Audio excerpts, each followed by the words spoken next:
Acción Positiva. Today is Tell Me Tuesday, featuring the Kindness Collection and a Tell Me question. Ready? Hey Super Scholars, it's Tell Me Tuesday. I'm Mrs. Hott from the Morgan County Partnership. Are you ready for today's Tell Me question? Awesome, here we go. Hey Super Scholars, Mrs. Hott has a Tell Me question for you today. Are you ready? We're going to talk about the word treasure.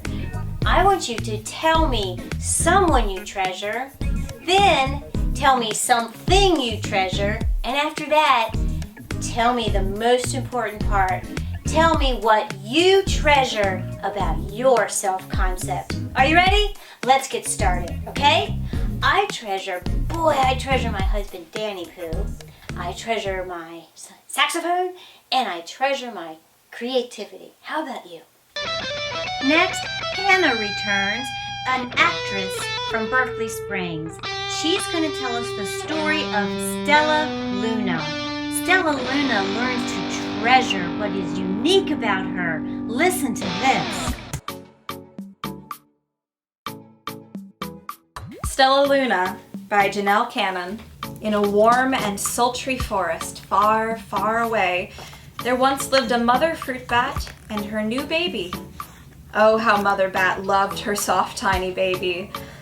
"I'll name you Stella Luna," she crooned. Each night, Mother Bat would carry Stella Luna clutched to her breast as she flew out to search for food.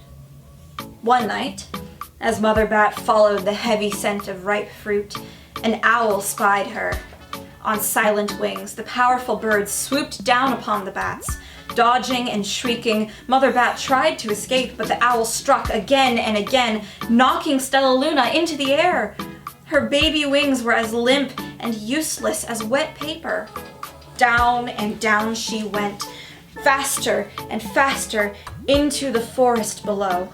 The dark leafy tangle of branches caught Stella Luna as she fell. One twig was small enough for Stella Luna's tiny feet.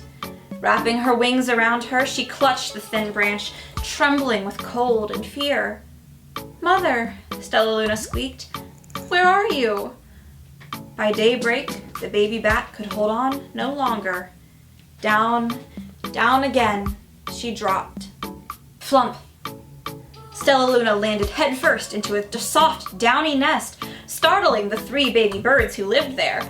Stella Luna quickly clambered from the nest and hung out of sight below it. She listened to the babble of the 3 birds. "What was that?" cried Flap. "I don't know, but it's hanging by its feet," chirped Flitter. "Shh, here comes Mama," hissed Pip.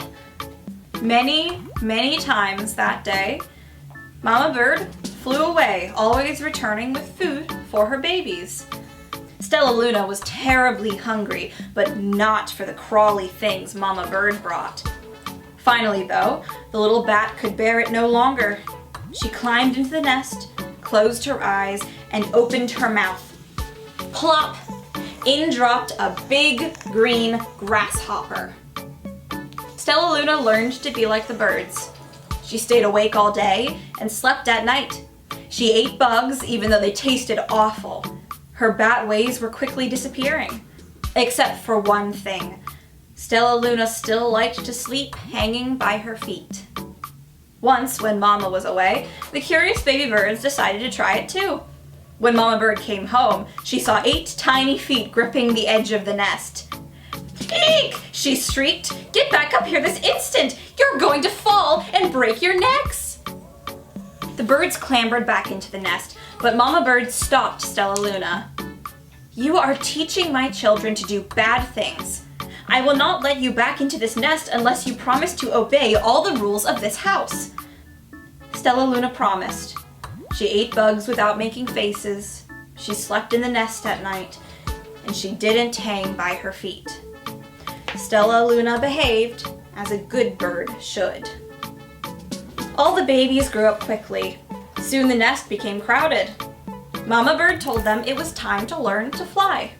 One by one, Pip, Flitter, Flap, and Stella Luna jumped from the nest. Their wings worked. "I'm just like them," thought Stella Luna. "I can fly too." Pip, Flitter, and Flap landed gracefully on a branch. Stella Luna tried to do the same. How embarrassing.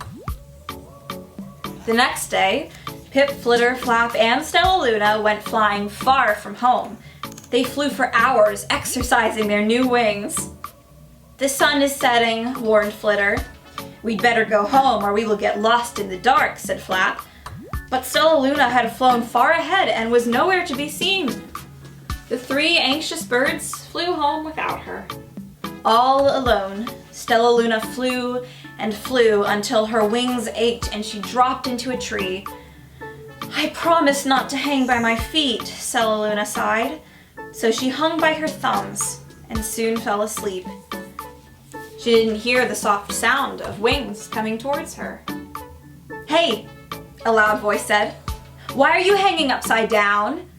Stella Luna's eyes opened wide. She saw a most peculiar face. "I'm not upside down, you are," Stella Luna said. But you're a bat. Bats hang by their feet. You are hanging by your thumbs, so that makes you upside down," the creature said. "I'm a bat. I am hanging by my feet. That makes me right side up." Stella Luna was confused. "Mama Bird told me I was upside down. She said I was wrong." Wrong for a bird, maybe, but not for a bat. More bats gathered around to see the strange young bat who behaved like a bird. Stella Luna told them her story. "You ate bugs?" stuttered one. "You slept at night?" gasped another. "How very strange," they all murmured. Wait, let me look at this child," a bat pushed through the crowd. "An owl attacked you?" she asked. Sniffing Stella Luna's fur, she whispered, "You are Stella Luna. You are my baby." "You escaped the owl?" cried Stella Luna. "You survived?" "Yes," said Mother Bat as she wrapped her wings around Stella Luna. "Come with me and I'll show you where to find the most delicious fruit. You'll never have to eat another bug as long as you live." "But it's nighttime," Stella Luna squeaked.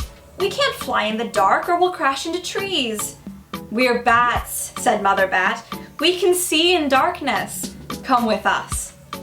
Stella Luna was afraid, but she let go of the tree and dropped into the deep blue sky. Stella Luna could see. She felt as though rays of light shone from her eyes.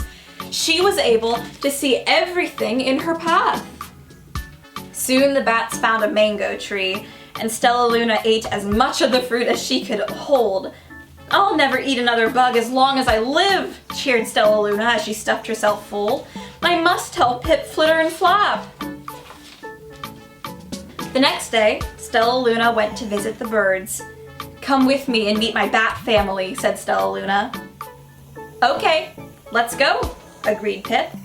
"They hang by their feet, and they fly at night, and they eat the best food in the world," Stella Luna explained to the birds along the way. As the birds flew among the bats, Flap said, "I feel upside down here." So the birds hung by their feet. "Wait until dark," Stella Luna said excitedly. "We will fly at night." When night came, Stella Luna flew away. Pip, Flitter, and Flap leaped from the tree to follow her. "I can't see a thing!" yelled Pip. "Neither can I!" howled Flitter. "Aye!" shrieked Flap. "They're going to crash!" gasped Stella Luna. "I must rescue them!" Stella Luna swooped about, grabbing her friends in the air. She lifted them to a tree, and the birds grasped a branch.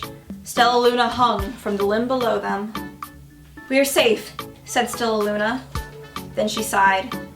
"I wish you could see in the dark too." "We wish you could land on your feet," Flitter replied. Pip and Flap nodded. They perched in silence for a long time. "How can we be so different and feel so much alike?" mused Flitter. "And how can we feel so different and be so much alike?" wondered Pip. "This is quite a mystery," Flap chirped. "I agree," said Stella Luna. "But we're friends.